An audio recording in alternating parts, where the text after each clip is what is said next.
18/2/2026 19/2/2026 வரலும் உண்டான காலகட்டம். இந்த 2 நாட்கள் கொஞ்சம் ஜாகிரதையாக இருக்கிறது நல்லது. யாருக்கும் ஜாமீன் கையெழுத்து போடாதீங்க. இந்த மாதம் பொறுமையாயிருங்க.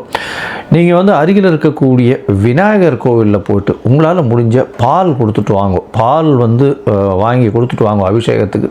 நிச்சயமாக உங்களுக்கு சந்திராஷ்டமத்தின் தாக்கம் குறையும்.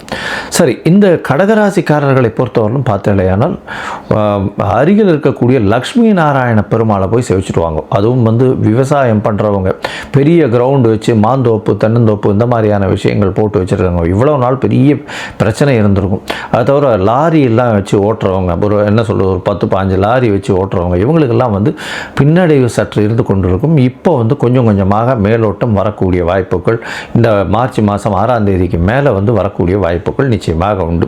லாரி டிரைவர்ஸு, உணவகங்கள், ஃபாஸ்ட் ஃபுட்ஸு, அதை தவிர வந்து இந்த ஃபாஸ்ட் ஃபுட் டெலிவரி பண்ணுறவங்க, இவங்களுக்கெல்லாம் பெரிய ஏற்றம் கிடைக்கக்கூடிய காலகட்டமாக அமைய போகிறது.